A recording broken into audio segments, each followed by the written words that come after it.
जगन्नाथ संस्कृति कहता है जब नील चक्र से ध्वजा गिरेगा तब कल की अवतार होंगे। तो ध्वजा तो 50 बार गिर चुका है, शास्त्र कभी मिथ्या नहीं है, शास्त्र सत्य है। अगर तृतीय विश्व युद्ध होगा और लाखों परमाणु का इस्तेमाल होगा, रक्षा कौन करेगा? किसका पास वो शक्ति है जो रक्षा करेगा? और भविष्य शास्त्र में लिखा है कल की भगवान परमाणु शक्ति का अपहरण करेंगे, ये भविष्य शास्त्र में लिखा है। तो इसीलिए समय बड़ा मूल्यवान है। 2032 से सत्ययुग आएगा। हमारी आदरणीय प्रधानमंत्री नरेंद्र मोदी जी भारत के अंतिम प्रधानमंत्री, उसका बाद कोई प्रधानमंत्री नहीं रहेंगे। उसका बाद इस देश में राम राज्य बनेगा और ये कल्कि धाम बहुत कम समय में बनेगा, मेरा विचार है। क्योंकि भगवान कल्कि का इच्छा है जो 64 कला में संपन्न है। संगम चतुष्षष्टि कलम धनुर्वेदादि पंचदश समाधित्यो जमदज्ञात कल्कि प्राह कृतांजलि। यानी भगवान कल्कि को भगवान परशुराम 64 कला संपन्न कराएंगे, ये शास्त्र में लिखा है। और कल के भगवान नहीं आएंगे तो विश्व युद्ध में भारत को रक्षा कौन करेगा? विश्व को रक्षा कौन करेगा? 2028 के बीच में तृतीय विश्व युद्ध होना ही होना है और आटमिक वार होगा। कल की भगवान प्रकाश होंगे। जय जगन्नाथ, जय श्री बलभद्रे, जय माता सुभद्रे। मैं जगन्नाथ जी का एक श्लोक गाऊंगा। जदा ब्रह्म मूर्ति नवतनुधरम सर्ववेदांत सारम भगताः कल्पवृक्षम भवजलतरणी सर्वतत्त्वं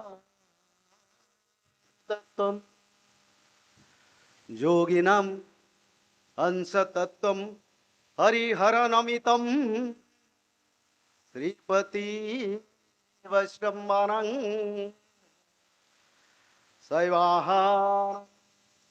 शैवानां भैरवाख्यं पशुपतितिथि जासक्ततत्त्वं च शक्ति बौद्धानां बुद्धरूपं ऋषभजतिवरं जैन सिद्धान्तसारम् आदेव पातु नित्यं कलिकुलघोरं नीलशैलाधिनाथं श्री जगन्नाथं नमः, श्री बलभद्रं नमः, श्री सुभद्राभ्यां नमः, श्री सुदर्शनं नमः। आज की अंतिम पर्याय में मेरे को इस कल्कि धाम की सदस्य के नाते सबको धन्यवाद करने के लिए जगत गुरु प्रमोद कृष्णन जी ने परमिशन दिए हैं। बस उसको ही हम पालन करेंगे, साधु परंपरा वही है। मैं पहले हमारा अखिल भारतीय आखड़ा परिषद के अध्यक्ष पूज्य स्वामी पाद जी को नमन करते हैं और आनंद पीठ के अध्यक्ष पूज्यपाद जी को भी नमन करते हैं, जुना अखड़ा परिषद के अध्यक्ष जी को भी नमन करते हैं और दिल्ली साधु संत महासभा के मुख्य को भी नमन करते हैं। सभी साधु संत को नमन करते हैं और नीचे बैठे साधु संत को भी नमन करते हैं और सभी बैठे कल्कि धाम के भक्तों को भूमिष्ठ और हृदय से नमन करते हैं। एक पद बोलूंगा। कल्कि विष्णु जसा नाम दीज काल उत्पत्त्यो महावीर्यो महाबुद्धि पराक्रमम् संभूत संभल ग्रामे ब्राह्मणा वसथे शुभे संभूत संभल ग्रामे ब्राह्मणा वसथे शुभे स सर्वगतान् क्षुद्रान् ब्राह्मणैः परिवारित उत्सादयस्यति तदा सर्वमृच्छान गणान निजा। एक बात लिखा है, बस उसको ही समझाऊंगा। भगवान कल की जो आएंगे, विश्व में जितने क्षुद्र धर्म सनातन महाद्रुम है, उस महाद्रुम को भगवान कल की सारा विश्व में प्रतिष्ठा करेंगे और सारा विश्व में जितना छोटे छोटे धर्म फैल गए, वो सारे धर्म को समाप्त करके भगवान कल की सबको ब्राह्मण बनाएंगे। भगवान कल की के पास कोई जाति भेद धर्म रहेगा नहीं, सबको वो ब्राह्मण बना देंगे। एक बात कहना चाहता हूं, अगस्त 11 तारीख को एक ग्रह योग हो रहा है, जिसमें रवि चंद्र बृहस्पति सम्मिलित होंगे। यथा चंद्रस्य सूर्यश्च तथा तिस्य बृहस्पते एक रासो समेष्यन्ति तदा भवति कृतम। अगले अगस्त 11 तारीख को रवि चंद्र बृहस्पति का एक राशि कर्कट राशि पर समागम हो रहे हैं। तो श्रीमद् भागवत के द्वादश स्कंद में यह श्लोक लिखा है, जिस दिन धरती पर रवि चंद्र बृहस्पति कर्कट राशि पर गमन करेंगे, उसी दिन सत्ययुग का आगमन होगा, कल की भगवान का अवतार होगा। तो श्रीमद् भागवत महापुराण का द्वादश स्कंद में यह रचना है, द्वितीय अध्याय, और ऐसा योग पढ़ रहा है। दूसरा एक बात कहूं, भविष्य पुराण एक खंड भगवान वेद व्यास ने लिखे, कल की पुराण भगवान वेद व्यास ने एक खंड लिखे, पर भविष्य शास्त्र जो भविष्य मालिका पुराण जगन्नाथ संस्कृति में कई 5 लाख ग्रंथों का कल की भगवान के बारे में रचना है, जो अब तक गुप्त है। 5 लाख ग्रंथ से ज्यादा सिर्फ कल की भगवान, धर्म संस्थापना और ये संबल क्षेत्र के बारे में लिखा है।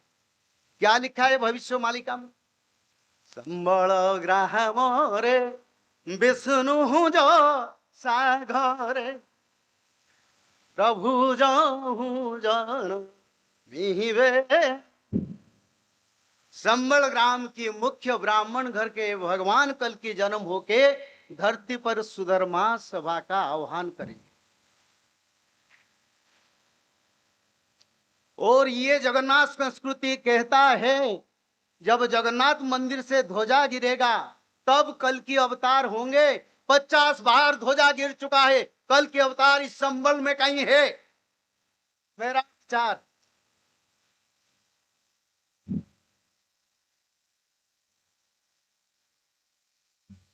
क्योंकि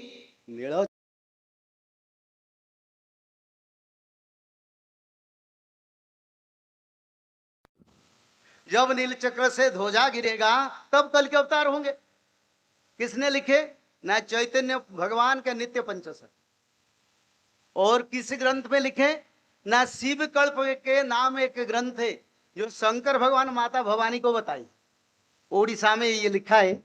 जिस पुस्तक को मैंने करीब 30 भाषा में अनुवाद करके सारा वर्ल्ड में उसका उपलब्धि करवाया, और अमेज़न में सारा वर्ल्ड में उसको देख रहे हैं, और कल की धाम के बारे में उसका प्रचार।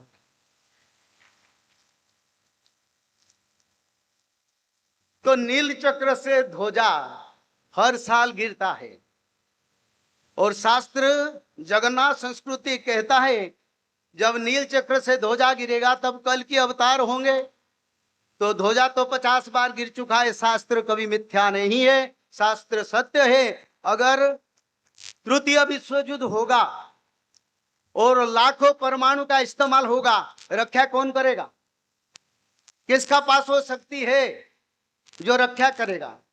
और भविष्य शास्त्र में लिखा है कल की भगवान परमाणु शक्ति का अपहरण करेंगे, ये भविष्य शास्त्र में लिखा है। तो इसीलिए समय बड़ा मूल्यवान है। 2032 से सत्ययुग आएगा। हमारी आदरणीय प्रधानमंत्री नरेंद्र मोदी जी भारत के अंतिम प्रधानमंत्री, उसका बाद कोई प्रधानमंत्री नहीं रहेंगे। उसका बाद इस देश में राम राज्य बनेगा, और ये कल की धाम बहुत कम समय में बनेगा, मेरा विचार है। क्योंकि भगवान कल्कि का इच्छा है जो 64 कला में संपन्न है, संगं चतुष्षष्टि कलम धनुर्वेदादि कंचदत् समाधित्यो जमदज्ञात कल्कि प्राह कृतांजलि। यानी भगवान कल्कि को भगवान परशुराम 64 कला संपन्न कराएंगे, यह शास्त्र में लिखा है। और कल्कि भगवान नहीं आएंगे तो विश्व युद्ध में भारत को रक्षा कौन करेगा? विश्व को रक्षा कौन करेगा? 2028 के बीच में तृतीय विश्व युद्ध होना ही होना है और आटमिक वार होगा। कल्कि भगवान प्रकाश होंगे। ये धाम 3-4 साल में बनेगा, ज्यादा समय नहीं है। सारा विश्व से सहयोग आएगा, ये धाम बनेगा ही बनेगा, पैसा का कमी नहीं होगा। मेरे विचार है। और सभी को और एक बार धन्यवाद देता हूं, सभी भक्तों को धन्यवाद देता हूं। परम पूज्य साधु संत और महामंडलेश्वर और हमारी आखड़ा के मुख्य और पीठ के मुख्य सबको मैं नमन करता हूं। समय कम है, 2032 से सत्य युग आएगा। जगन्नाथ संस्कृति में प्रमाण है समय कम है, इसका विचार करने की ये बिल्कुल होगा। समय कम है और प्रमोद कृष्णन जी का जो लगन है, जो त्याग है, उस त्याग का फल भगवान कल्कि उनको देंगे और सारा विश्व की कल्कि सेना का नेतृत्व ले रहे हैं। आगे सेनापति बनके भगवान के कल्कि के वैष्णव शक्ति से विष्णु परिषद बनके धर्म संस्थापना करेंगे, ये मेरा विश्वास है। जय जगन्नाथ, जय श्री बलभद्रे, जय माता सु। माधव माधव माधव माधव माधव माधव।